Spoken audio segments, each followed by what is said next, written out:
இன்னைக்கு எல்லாருக்கும் பிடிச்ச ஒரு வித்தியாசமான குருமா தாங்க பண்ண போகிறோம். இது இட்லிக்கு, பூரிக்கு, சப்பாத்திக்கு, தோசைக்கு எல்லாத்துக்கும் அட்டகாசமாக இருக்குங்க. டேஸ்ட்டு பயங்கரமாக இருக்கும். எப்படி பண்ணலாங்கிறத பார்க்கலாம் வாங்க. இது பண்ணுறதுக்கு நம்ம ஃபஸ்ட்டு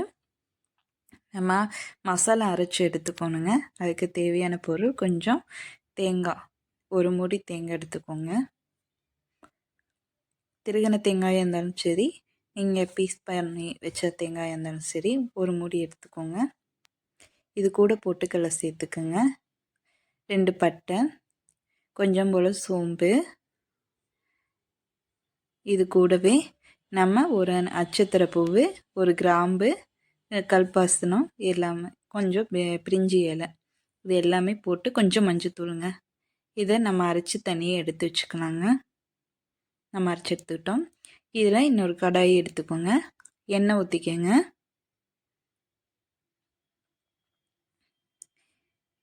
எண்ணெய் காஞ்சோடனே நம்ம கடுகு போட்டு தாளிப்பு சேர்த்துடலாம். கடுகு நல்லா பொரிஞ்சு வரட்டுங்க. கடுகு, உளுந்தம் பருப்பு 2ம் போட்டுருங்க. இது கூட கருவேப்பிலை போட்டுக்கோங்க. தீ லோ ஃப்ளேமில் வச்சுக்கோங்க, கருவேப்பிலை போடையில் தெரிச்சிரும். இது கூட நம்ம வெங்காயம், சின்ன வெங்காயம் இருந்தாலும் ஓகே தான், நல்லாயிருக்கும்.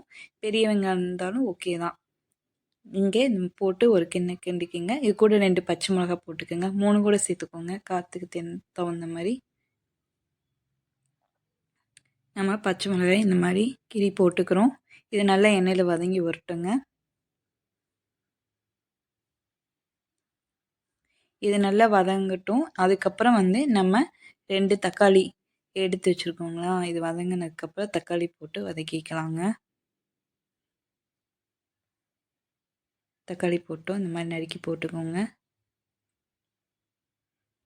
ரொம்ப ஈஸியாக இருக்கும், டக்குன்னு செஞ்சாலும் டேஸ்ட்டு செம்மையாக இருக்குங்க.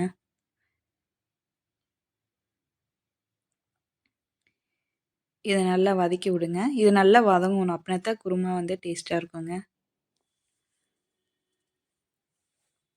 இது கூட உப்பு போட்டுக்கோங்க. உப்பு போட்டிங்கன்னா டக்குன்னு வதங்கிடும்.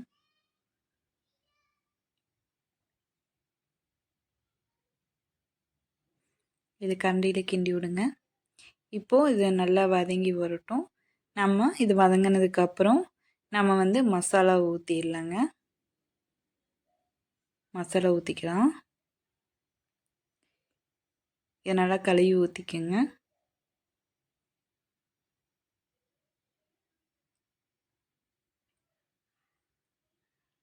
தேவையான அளவு தண்ணி வச்சுக்கோங்க. இது ஒரு நல்லா கிண்டிக்குங்க. இன்னும் கொஞ்சம் கூட தண்ணி ஊற்றிக்கோங்க. இப்போ நம்ம தேவையான அளவு தண்ணி ஊற்றியாச்சு. நம்ம எல்லாமே போட்டுட்டோம். இது கொதி வரட்டும். நம்ம கண்டி விட்டு இது மாதிரி கிண்டிக்கோங்க. இது நல்லா கொதித்து வந்ததுக்கப்புறம் நம்ம உருளைக்கிழங்கு போட்டுக்கலாங்க. இப்போ கொதித்து வந்துருச்சு. இப்போ நம்ம வேக வச்சு மசிச்சு வச்சுருக்க உருளைக்கிழங்கு சேர்த்துக்கலாம். இது ரொம்ப சூப்பராக ரெடி ஆயிடுச்சுங்க. இது சப்பாத்திக்கு, தோசைக்கு, குருமா, பூரிக்கு எல்லாத்துக்குமே டேஸ்ட்டாக இருக்கும். இட்லிக்கு நான் இன்றைக்கி இட்லிக்கு தான் பண்ணியிருக்கேன். இந்த குருமா என்னோடய ஃபேவரெட்டுன்னு சொல்லிடலாம். அவ்வளோ பிடிக்கும். டேஸ்ட்டு சூப்பராக இருந்துச்சுங்க. நீங்கள் இதே மெத்தடில் ட்ரை பண்ணி பார்த்துட்டு எப்படி இருக்குன்னு சொல்லுங்கள். இது பிடிச்சிருந்தா சப்ஸ்கிரைப் பண்ணிக்கோங்க, லைக் பண்ணிக்கோங்க. இதுக்கு அடுத்தடுத்த வீடியோ பாருங்கள், ட்ரை பண்ணி பாருங்கள். நம்ம இட்லியில் ஊற்றி வச்சுங்க, சூப்பராக ரெடி ஆயிடுச்சு. சாப்பிட்லாம்.